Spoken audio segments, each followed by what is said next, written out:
di hadapan hadiratnya, di dalam kekuatan kuasanya. Tidak ada satu perkara yang bisa kita sembunyikan dari hadapan Tuhan, sebab Dia adalah Allah yang berkuasa. Dia adalah Allah yang begitu mengatasi seluruh alam semesta, mengatasi alam pemikiran hati manusia. Dia mengetahui setiap keberadaan kita. Haleluya. Kembali kami menyapa seluruh anak-anak Tuhan dimanapun saudara berada. Harapan kami, doa kami, keberadaan Bapak Ibu Saudara semuanya di dalam keadaan yang baik, yang sehat. Bahkan kita semua di dalam kasih karunia-Nya Tuhan kita Yesus Kristus. Dan saat ini kembali kita bertemu dalam program Suara Gembala, dengan kita belajar kembali merenungkan sebagian dari firman Allah yang terambil dari Kejadian pasal yang ketiga, di ayat yang ke-9 sampai yang ke-10. Firman Tuhan berkata demikian di sana. Tetapi Tuhan Allah memanggil manusia itu dan berfirman kepadanya, "Di manakah engkau?" Ia menjawab, "Ketika aku mendengar bahwa engkau ada dalam taman ini, aku menjadi takut karena aku telanjang, sebab itu aku bersembunyi." Dengan judul renungan kita saat ini adalah yakin masih mau bersembunyi. Tentunya dari kisah ini menceritakan, kita bisa belajar dari kisah Adam dan Hawa ketika mereka jatuh ke dalam dosa. Alkitab menyatakan bahwa akibat manusia jatuh ke dalam dosa, setiap dari diri manusia, dari hatinya, dari pemikirannya, tindakannya, kehendaknya, emosinya, semuanya telah dirusak oleh dosa. Dosa benar-benar merusak, benar-benar mempengaruhi seluruh keberadaan manusia.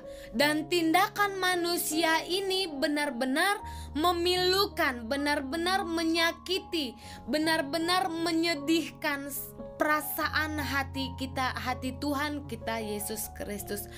Dan dampak dari dosa ini Bapak Ibu Saudara, ada banyak dampaknya yang manusia akan alami ketika manusia itu jatuh ke dalam dosa. Yang pertama, dampak dari dosa adalah manusia harus kehilangan persekutuan dengan Bapa. Yang tadinya manusia masih terjalin hubungan yang begitu indah, yang begitu erat, yang begitu harmonis. Tetapi ketika dosa itu mereka alami, manusia jatuh ke dalam dosa, akhirnya hubungan antara manusia dengan Bapa harus terputus, tidak terjalin dengan baik lagi. Manusia menjauh, manusia semakin takut, manusia semakin tidak mempunyai hubungan komunikasi yang tadinya erat, yang tadinya harmonis, yang tadinya begitu dekat dengan Bapa. Tetapi ketika dosa menghimpit, mempengaruhi kehidupan manusia, akhirnya dari perbuatan, dari dosa tersebut, bahwa manusia harus kehilangan hubungan yang baik dengan Allah. Manusia harus kehilangan hubungan dengan penciptanya, harus terputus. Ada jarak di antara Bapa dengan manusia. Itu adalah dampak kesalahan yang begitu fatal dari dosa yang dilakukan oleh manusia. Dan dosa juga membawa manusia itu jatuh dalam pelanggaran yang harusnya manusia yang tadinya ada di dalam Taman Eden, hidup di dalam kesenangan, hidup di dalam pemeliharaan. Tetapi ketika manusia itu jatuh ke dalam dosa, manusia harus diusir dari Taman Eden, sebab mereka sudah berdosa, ternoda dari dosa, Bapak Ibu Saudara, sehingga mereka harus diusir, harus jauh dari dalam hadiratnya Tuhan. Dampak yang kedua akibat dari dosa adalah manusia dihantui oleh rasa ketakutan. Sebab di dalam Kejadian pasal 3 di ayat yang ke-8, di sana firman Tuhan mengatakan, ketika mereka mendengar bunyi langkah Tuhan Allah yang berjalan-jalan dalam taman itu pada waktu hari sejuk, bersembunyilah manusia dan istrinya itu terhadap Tuhan Allah di antara pohon-pohonan dalam taman. Ayat 9, tetapi Tuhan Allah memanggil manusia itu dan berfirman kepadanya, "Di manakah engkau?" Ayat 10, ia menjawab, ketika aku mendengar bahwa engkau ada dalam taman ini, aku menjadi takut karena aku telanjang, sebab itu aku bersembunyi. Dampak dosa membuat manusia itu mempunyai rasa takut yang begitu teramat dalam. Yang tadinya manusia begitu harmonis, yang begitu dekat dengan Allah penciptanya, tetapi ketika dosa merasuki kehidupan manusia, manusia menjadi takut dengan penciptanya. Manusia menjadi gentar. Manusia tidak mau bertemu dengan Tuhan penciptanya, sehingga mereka mempunyai rasa takut, tidak berani untuk menghampiri kuasa hadiratnya Tuhan kita Yesus Kristus. Tetapi ada kasihnya Tuhan, ada belas kasihannya Tuhan, ada kemurahan Tuhan. Begitu besarnya kasih Tuhan dinyatakan di dalam ayat tersebut. Kalau di ayat yang ke-9 mengatakan bahwa Allah yang maha besar, Allah yang berkuasa, Allah pencipta seluruh alam semesta ini, Dia datang untuk menghampiri setiap manusia. Oleh sebab itu Bapak Ibu Saudara, kita pernah terjatuh di dalam dosa. Mungkin saat ini saudara mungkin di titik paling terendah. Saudara merasa saya tidak layak untuk datang kepada Tuhan. Saya tidak layak untuk masuk di dalam rumah Tuhan, masuk dalam gerejanya Tuhan, masuk dalam persekutuannya Tuhan. Tapi ayat 9 mengatakan, sungguh begitu besarnya kasih Tuhan terhadap saya dan saudara. Kata Tuhan bahwa Dia datang, Dia menghampiri, Dia memanggil manusia yang paling berdosa. Dia datang untuk menghampiri, mau merangkul, mau memeluk, mau mendekap keberadaan saya dan saudara. Karena kasih Tuhan sungguh besar. Kasih Tuhan itu akan mampu memulihkan setiap keberadaan saya dan saudara.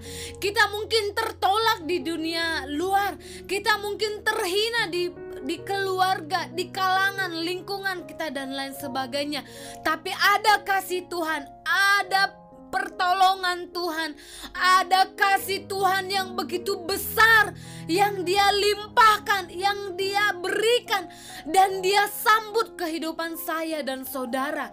Dia mau menerima kita semua, apapun keberadaan kita saat ini. Mungkin kita berdosa, kita sudah melakukan satu pelanggaran yang begitu keji, yang begitu jijik, yang begitu najis. Tapi ingatlah saudara, bahwa firman Tuhan mengingatkan kita, mengajak kita kembali, merangkul kita, bahwa kasih Tuhan itu sanggup memulihkan, sanggup mengangkat, sanggup menopang, sanggup untuk menyembuhkan setiap keberadaan saya dan saudara. Oleh sebab itu, biarlah kita kembali diteguhkan, kita kembali dihiburkan, kita kembali harus bangkit dari setiap apa yang telah kita lakukan, yang kita perbuat. Ingat saudara, kita tidak bisa bersembunyi dari hadirat Tuhan. Kita tidak bisa bersembunyi dari hadapan Tuhan. Mau kita katakan, Tuhan tidak lihat saya berbuat ini, Tuhan tidak lihat saya telah melakukan yang ini. Kalau Adam dan Hawa saja Tuhan ketahui apa yang mereka perbuat. Tuhan ketahui di mana mereka bersembunyi. Apalagi hidup saya dan saudara di hadapan Tuhan, di hadapan hadiratnya, di dalam kekuatan kuasanya.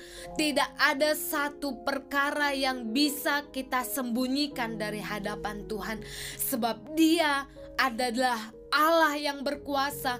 Dia adalah Allah yang begitu mengatasi seluruh alam semesta, mengatasi alam pemikiran hati manusia.